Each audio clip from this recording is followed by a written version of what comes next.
Value investing is a time-tested way of making money in the stock market. Many of you have questions about this great strategy, so we interviewed our friend Tayo Femi-Fowode, graduate from Columbia University School of Business, to answer your burning questions about value investing. Hi, today I'm with Tayo Femi-Fowode. He is going to be talking about value investing. We have a few questions for him today. Tayo, can you give a little background of yourself and your investing history? Thank you, Chester, for that. Yeah. I've been investing now almost 15 years, right? My background is in engineering, so I'm very, very mathematical driven. And I started investing just on government bonds because I could calculate my returns. And it was easy, from an engineering standpoint, it was spot on. I knew what I was getting. I just had to wait. But over time, I started dabbling into equities. Didn't really invest in it at all. I was just reading about it, so I knew it existed. Never put my money in it. But then, I went to grad school, went to business school, and learned more. And of course, in the business school, met a lot of colleagues who were more interested in the equity piece as opposed to the fixed income securities. And, going through that program, I actually emerged from that program getting more tools. So now not only do I invest in the fixed income, I also invest in the equity piece. And I think that skill set has really helped me a lot. I recall you were at Columbia University and you studied value investing there as well, right? I went to Columbia University in New York City. Took a lot of the value investing classes. So you're free to kind of chart your path, so to speak. So my focus was more on value investing. But funny enough, I had gone to Columbia many years earlier for my graduate program in engineering. And I took a class. Actually, that class really got me into finance. It was called Mathematics of Finance. Mm-hmm. And that's what got me started really in the bond. It was all math of finance, a lot of quantitative, how to price options, how to price bonds. We didn't focus more on equities. It was, the class was mathematics of finance, if I remember, primarily focused on options and bonds. And I felt comfortable with that because I felt like, if I could do the math, then I could do the investment. Make sense? Yeah, absolutely. Yeah. I know. I didn't know you were. What kind of engineering do you do? Chemical engineering. That sounds familiar. Okay. Chemical engineering. Did you know that I'm an engineer also? Say that again. Did you know that I'm an engineer also? Yeah. Oh man, it's been such a wild. But I mean, seriously, we find a lot of people with engineering background or technical background who eventually make their way into the finance world. And trust me, a lot of the Nobel Prize winners actually have maybe engineering background. Of course, there are other people with economics and finance, but we've got a lot of cross-pollination that I've seen. Yeah. Oh man. Okay. So let me go through the questions here. So just to let you know how I got these questions. Okay. These are questions that people ask. So they're people are really curious about this. So I kind of know the answers to these, but I'm really curious your thoughts on these. Like I'm really surprised people were asking some of these questions actually. So the first question, which I think is the most controversial one on this list, does value investing still work? Does it still work? Yeah. In my view, yes. I mean, it's an evergreen concept, right? Think about the market trader many, many years back. Everybody wants to buy something and sell for a higher price, right? That's one way to do it. The other way to do it is buy something for lower than what it's worth and then sell for its actual worth. And I think if you think about it from that concept, then it's evergreen, right? If something is worth $1 and you could buy it for 50 cents and you could turn around and sell it at the true value. So and that's really what value investing is all about, right? Everybody's looking for a bargain, you know.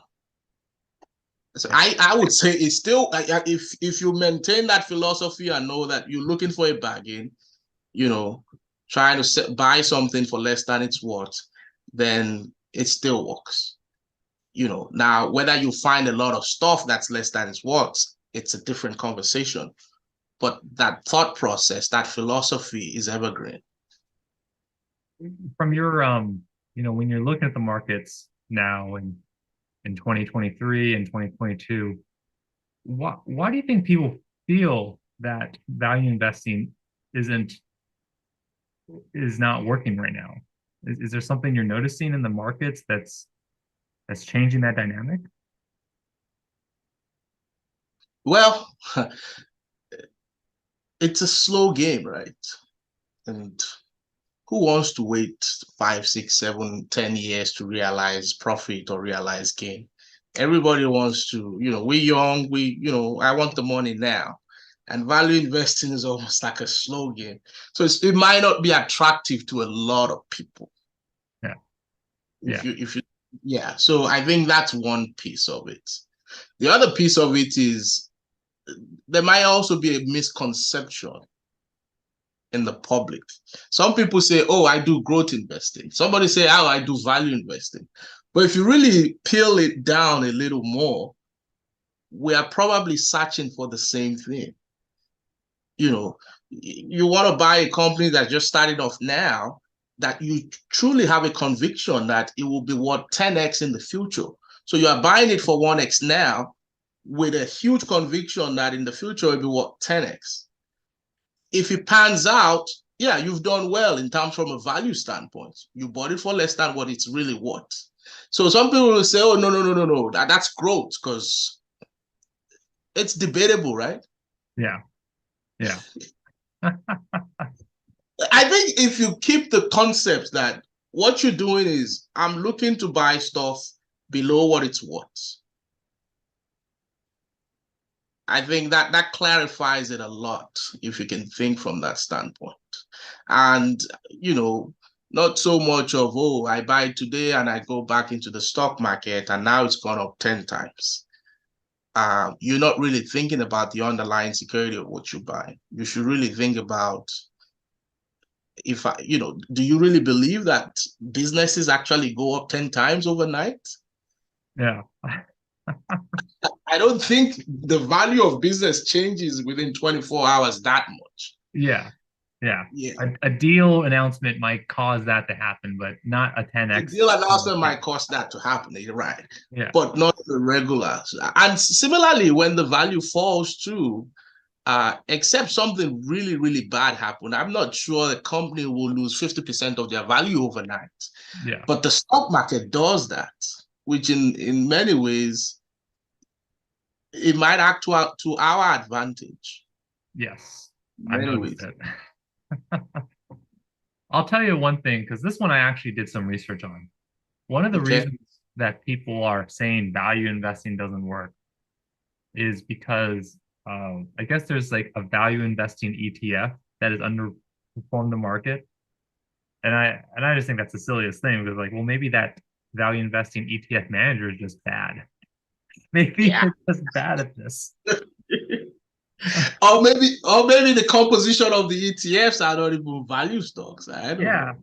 Like just because you label it doesn't mean it's actually, a value stock ETF. I can get a utility stock ETF. That's pretty concrete of what it has in it, but a value investing ETF, I don't know. So that has done poorly in the last couple of years. Supposedly, I didn't go into further detail, but I saw a few articles mentioning that this ETF has underperformed, and I'm just like, so what? That's just a label. That doesn't mean that it's a good value investing ETF. Oh Interesting. man. Okay. So I know the answer to this. I know your answer to this. I'll give us some details of why. Is value investing a good idea? It's a great idea, in my view. It's a very good idea. It grounds you. It grounds you because I don't know anyone who claims to be a value investor who buys on impulse, right? So from the philosophy we started with, if you're going into the market and saying, I'm looking to buy businesses, I'm looking to buy securities for less than what they're worth, then you have to have a reference point. It forces you to figure out how do you figure out you're buying something less than what it's worth. So you have to have some intuition or some reference point of what you think it's worth. So when you ask the question, is it a good idea? It's a good idea in terms of it forces you to put a price or an expected price on a business or security before you go out there to buy it. And if it's below what you think it is, then you will think you're getting value at the time. And then you have to wait to see if it pans out.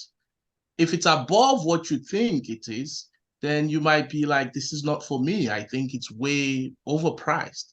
But it's good in the sense that it forces you to have, it's like going into a job interview, right? You're like, oh, if I can get X, salary on this job interview, it'd be great. If they offer you way more than that, you might not even negotiate. Like, perfect. If they offer you way lower than what you're expecting, you might be like, wait a minute, maybe this is not for me.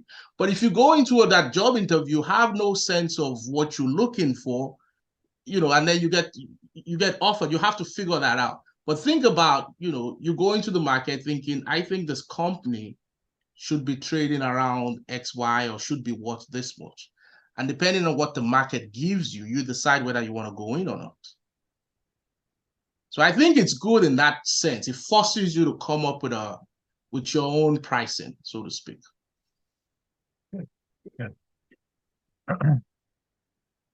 How do sorry. How does someone, excuse me, something going around. Sorry about that. Yeah. Okay. How does someone, how do I start, how do I start value investing? If I'm a regular person, if I'm just someone that has never experienced the stock market before and not Chaster and Tayo, how do you start investing and I start think doing value investing? I think it's important to think through about the psyche, your psychology, your expectation. Just before we even get into whether you take a look at the company or not, I think it's important to ground your thinking about, I'm going in, I want to start value investing, or I want to practice that, or I want to invest with that type of methodology. You're going in thinking, I want to buy a company or buy pieces of a company. You might not be rich enough to buy the entire company. So you're buying the company as opposed to thinking, oh, I'm just going to buy the stock. Yeah, you are buying the stock because that's the way it's been offered to you. But in essence, you are buying a piece of the company. So start thinking from that standpoint. So really, you're becoming a partner in that company. You're buying a piece of it. We've talked about the ground process of saying, buying it lower than what it's worth. I think things like that gradually. And now, if you are buying a piece of the company and you're becoming a partner in it, now you want to know about the company. What do they do? So hence, you have to start to grow interest in actually reading annual reports, 10Ks about the company, understanding the company, as opposed to just trading the price and not knowing anything about the underlying security. I mean, the stock market that we're buying is actually a reference to some concrete company. So understanding that, who are the managers? What do they do? Who are the people managing the company? How many employees do they have? Read, what investment are they making? I think initially that helps a lot because a lot of the value investing world, there's the quantitative piece where you have to do some calculation, but I think majority of it is qualitative. Reading the 10K, understanding the state of the company, you can overlay that with the state of the entire economy, but most importantly, to start, I would encourage people. I know a lot of people who buy and sell companies. They know nothing about the company. You don't even know who runs it. You don't know what they do, but yet they buy the stock, and then 2 months later they sell the stock. And of course, they do well. Some of them make money. So to your point, this stuff is hard because while you're out there saying read the 10K and understand the company, somebody else comes in, don't read anything. They buy the company, they sell after a few months, and they've made money. And you're still on page 50 on the 10K.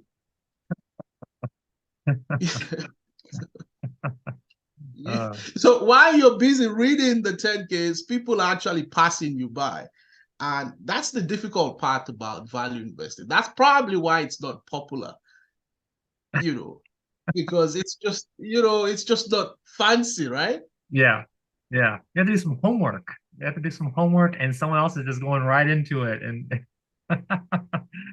you might have the same experience as them, even though you did more homework than them. Right. You have gotten A, even though you did your homework. Right. Oh my goodness. Okay. Is value investing difficult? Following just our last conversation, it is difficult in terms of your discipline. Very difficult because at that point, it's really your psychology, your temperament. Can you really buy a company, see it go up, and stay on? Be like, yeah, that's what I was expecting. It's doing as I expected. Let me ride the wave. Or can you buy a company and see it go down and say, wow, I think it's even better than what I bought it for. And you double down. If you think about that, that practice is counterintuitive, right? I bought my frames the next day, it's selling for half off. And now I want to buy more of that. But a lot of people don't think from that standpoint. When it goes down, everybody wants to come out. When it goes up, everybody wants to sell.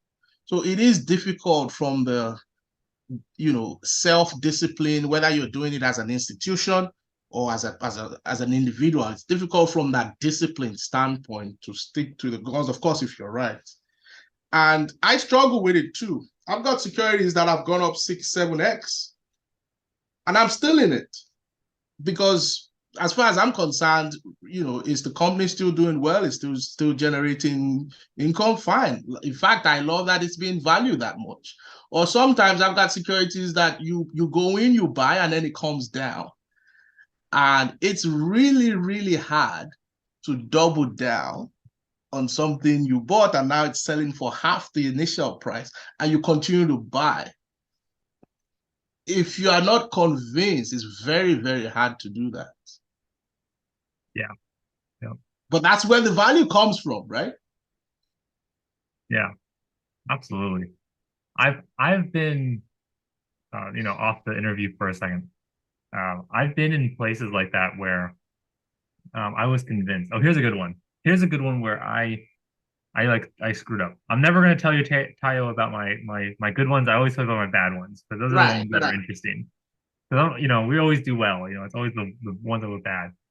So I'll never forget Bed Bath and Beyond. Bed Bath and Beyond was go bankrupt, right? So 5 years ago, its its stock crashed like 70%. And I looked Ah, into it. I'm like, well, what's going on with it? It had a great cash flow. It had a great like it had a great sales. I was like, I think it's now undervalued. The problem was that snapshot in time, they were just going down. Like the feel around there was a very feel around Bed Bath and Beyond that people didn't want to shop there anymore. I remember going to Bed Bath and Beyond and actually like it was taking a empty. moment, huh? Yeah, And I was it like was counting the empty. number of customers there. I'm like, I don't know, maybe this is a bad idea. So I doubled down a few times, like, I feel pretty good about my analysis, and I was wrong. I really that really gave me another weapon in my toolbox where I will take a moment and really assess, like, in 5 years, is this going to still be around, or are they just going to be crushed? I really thought they could turn it around and get. They were talking about omni channels. I did a lot of research. I did a lot of homework on this one, Okay. and and they just it just didn't pan out. So So I get it, man. It's that conviction's hard, and I've been wrong before. But that was one of the few instances. Usually I'm pretty right about these. And that's there's something called value trap, right? Yeah, When something is selling below what it's worth, your first instinct should be there's something wrong with it. I mean, it's the only reason why it should be is selling below what it's worth. Something's got to be wrong with it. And you have to do your homework to figure out if in fact there's something wrong with it or it's just mispriced. And that's where this value concept comes into play.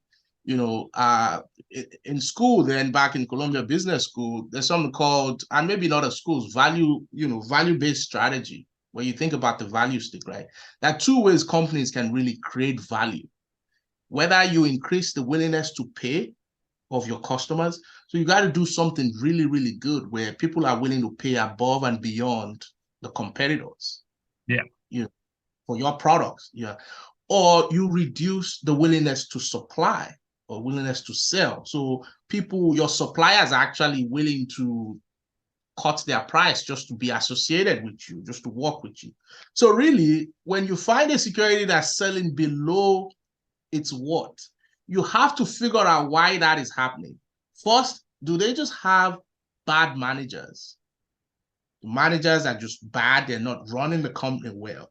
If you can figure that out, then you know that, okay, if we could turn around the managers, the company will do it. Or is the entire industry in decline?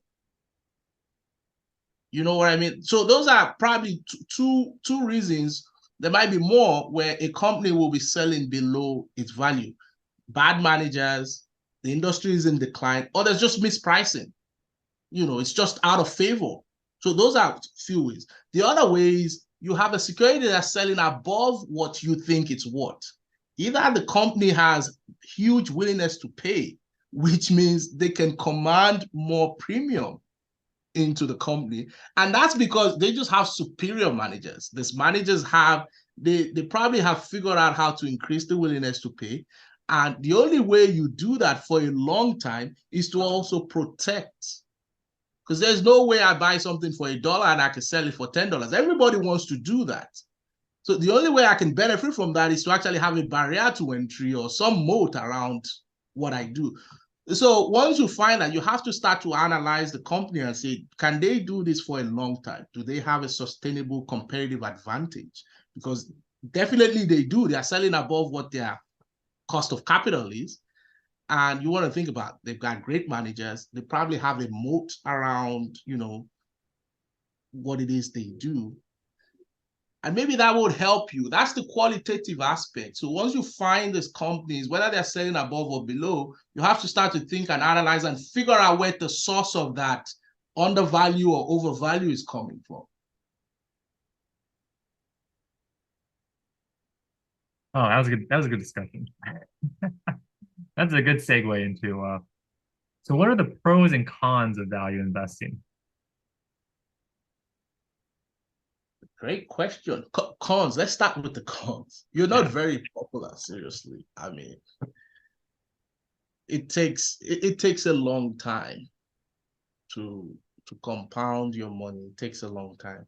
And seriously, I struggle with that too. If you're trust fund baby and you're lucky, you have a huge stack of funds, you might be able to afford that long term. But if you bootstrap your way and your initial capital is low, you don't want to wait 30 years before you actually hit your goal. So the con is, it takes a long time and you have to just suffer through it. And really, if you think about it, one of the tenets of investing is not to lose your money, right? So the more you push the funds to get you higher returns, the higher your risk of losing the money.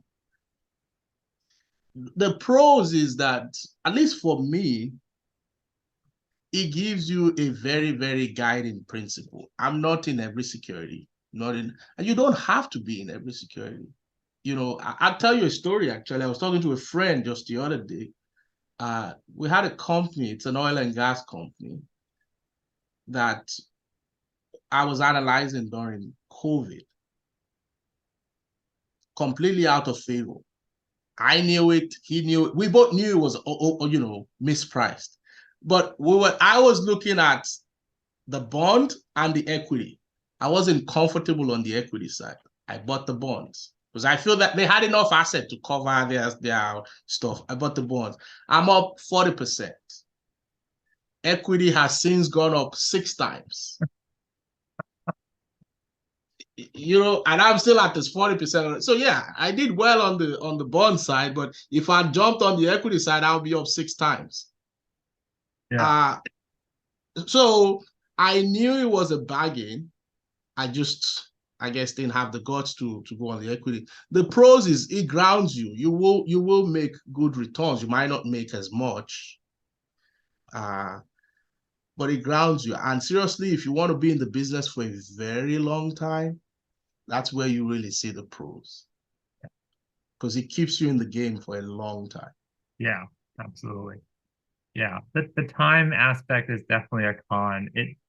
I did some analysis a long time ago on my own. It was my own personal analysis. And I did what the basically if a stock is not valued correctly, and it was a very standard stock that you could value pretty easily, um, with a systematic quantitative way of doing the value analysis, and just a simple, okay, it's undervalued today. How did it do 2 years later? Kind of a projection. Okay, did my value analysis like actually predict that it'd do better? And what I found was you do this, you look 3 months ahead to see if it did well, and it's Yeah. chaos. There's no, it's everywhere. It doesn't matter what the value of the company is. And then a year later, I took an analysis and it was scattered everywhere. It doesn't really matter. It's all chaos. But then you look 2 years out, and in 2 years, the same curve came into focus. For every single stock, it's the same curve. If you're undervalued, then in 2 years it'll increase in value. And if it's overvalued, it'll fall. And it was That's the the same curve every single time for almost every stock. But it took 2 years to see that curve start to have a shape. It's very interesting. which means if you had bought any of those companies, you would have had to wait at least 2 years to realize. And a lot of people don't have that luxury, because while you're waiting 2 years, your friend comes over and say, "Oh, I bought this other stock, and within 6 weeks, I've doubled my money." Yeah, yeah. But like, your good friends will tell you about the stock that didn't do too well. That's the thing. They should be telling you about the one that didn't do well. Nobody tells you about that. They only tell you about the ones that did pretty good. Yeah. Yeah. I know with you and I, we're to the point it's like we are consistently doing well. It's the ones that do really bad we should really talk about. Why did I screw up? Why didn't I get that oil stock instead of the oil bond? I just, And yeah, seriously. I mean, I know. I saw it. I knew it was great, but I wasn't comfortable to take the equity piece. But and that's another value in the, you know, usually when you buy the equity, you should be comfortable buying the bond conceptually. But you could buy the bond and not be comfortable buying the equity. And that's the route I took. yeah. Yeah. I think, honestly, it was a good choice anyway. So I'm up 40%. yeah. You know, You, you know, it's you know, still what you can, pretty good. you know what you can do next time? If you Right. feel like, oh, there's a chance, do like 80% the bond and then 20% the stock. That way you're kind of I should have covered. done that. I should have done that. Uh, I should have. all right. A few more questions here. Is value investing better than trading? Ooh. It depends. It depends on who you talk to. So in my view, value investing is better than trading. And I'll tell you why in a little bit.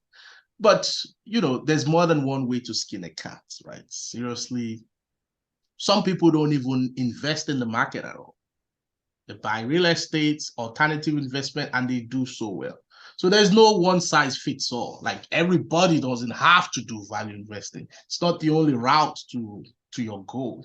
So I would say it depends. In my view, For people who are conservative and don't want to go through the roller coaster, I think value investing is better in that sense. But we have people who are traders and they've done well, right? Some big names out there. But the thing I would say about that is think about it. If you are a trader, you have to go in and go out.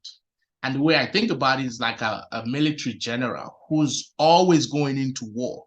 But he's so good, he's never lost a battle. So every time there's a war, he doesn't run from it. He runs to it. So from a statistical point of view, yes, you've never lost a battle, but the more you go out there and fight, the more you expose yourself to because a trader in a year, I don't know, you're buying and selling, you're buying and selling, but maybe they know that it's okay to lose some or win some, but your chances goes up every time you go into the market and trade. As a value investor, you're not going in and out as much. So statistically, you reduce your exposure to being beaten in the war because you've only been to 2 battles in a year as opposed to a general who's been to 20 battles in a year. So I think about it from that standpoint. Like, I'd rather just be diplomatic and don't have to go to war if I don't have to. You know what I mean? Even though I'm pretty sure I could win, why do I have to put myself in that position all the time? That's a great analogy. That's the way I think about it. That's a good reason why it's better. Yeah, I think that I have nothing else. That's a perfect analogy. I like to hear your thought. I mean, that's what I said. First, it depends, but when I think about, I mean, that makes me sleep better at night. Like, yeah. I'm not out there going out in and out all the time. Yeah, I'll say, being that I worked at a hedge fund for a few years, if you're not trading 6 to 8 hours a day, it's a job for you, a full-time job. I think you're just going to get crushed. You need to be on it. You need to have your alarms ready. You need to be that general. You have to have your awareness of yourself, or a bomb's going to come out of nowhere. So I always tell people, like, if you want to do day trading or if you want to be a trader, you need to invest 6 to 8 hours a day, and you really should work weekends too. Trying to do other markets as well if you really want to be successful at it. But as a value investor, I don't think it's works for some people. You can't tell them otherwise. Yeah. I just like to be around for a long time, and if I'm going to be around for a long time, I don't want to be going to war every day. Yeah. If I can have, I just pick my battles. Yep. Yeah.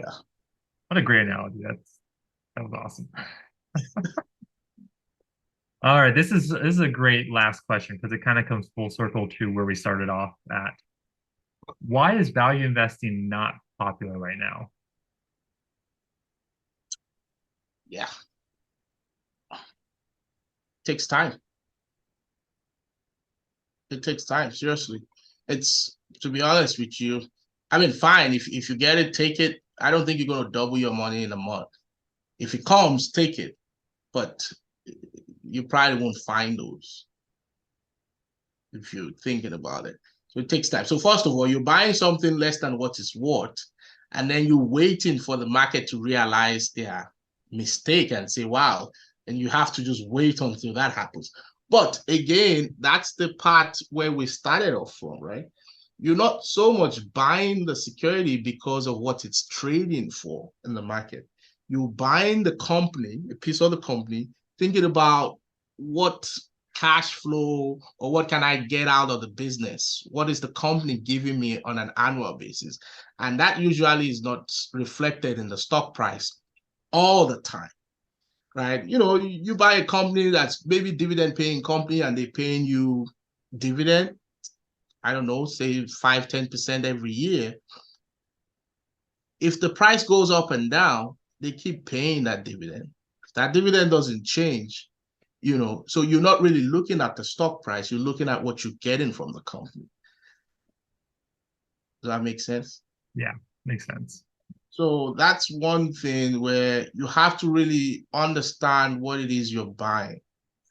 You're buying a piece of the company, piece of the business, and you're holding on to that. Well, this was, I'll tell you something. You want to talk about value investing? So that was my Yeah. only question, by the way. So all these questions, they're keywords. They're basically keywords on Google, Okay. and they're actually very popular questions and keywords, but the answers aren't that great. So this is interesting. I'm curious to see how well this does on Google, because I think you answered a lot of questions, especially the army one. I think going into war over and over again, that answer is a pretty good one for that I hope. question. I mean, I think a good general doesn't run to war, right? Yeah, They avoid it. I mean, yeah, if you push them to the wall, they will come for you. But yeah, they're not putting themselves out there all the time. And yeah, really, that's what trading is. Because you putting your money out there all the time. When it works, you pull it out, then you go back in again. You go back in again. yeah, And yeah. It's interesting because in World War II, like the top generals, I think the 5 or 4 star generals, they were very much were not interested in going into battle. They were very calculated. They were very, they didn't want to do that risk unless they had to. So yeah, and then they won. So yeah, yeah. I think for our audience also, um, there are books out there. Because like I said, I think the first thing is getting your mindset right, then probably getting some knowledge in terms of accounting, finance. That way you can speak the language, you can read this 10K and understand it. And a little bit of math. You don't need too much math, back of the envelope math.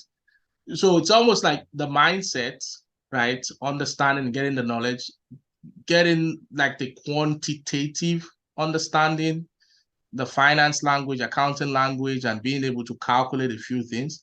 And then the final piece is your temperament, right? Your discipline.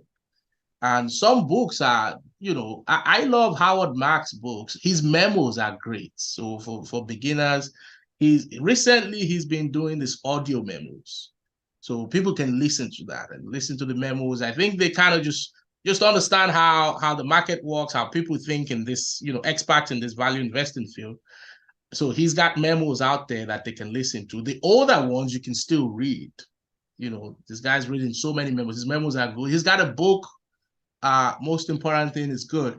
I read a book recently by what's his name now? Miha Desai. He's a Harvard Business School professor, Wisdom of Finance.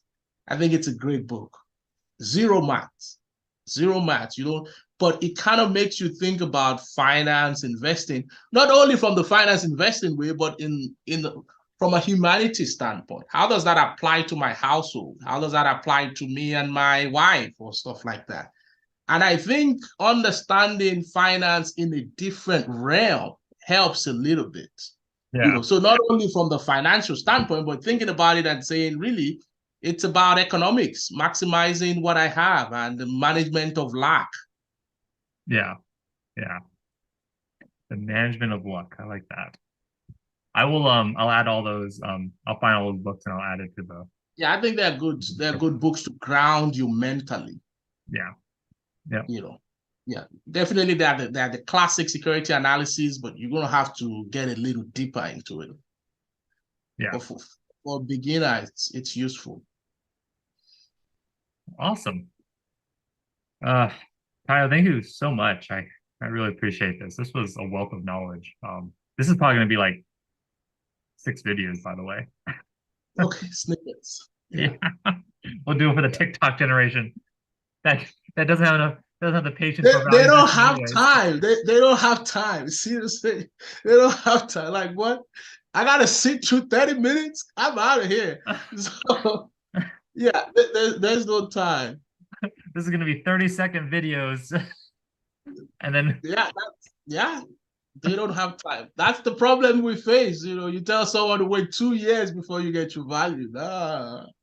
I ain't got time for that. And now. I want it all and I want it now. Awesome. Well, thank you, man. I appreciate it.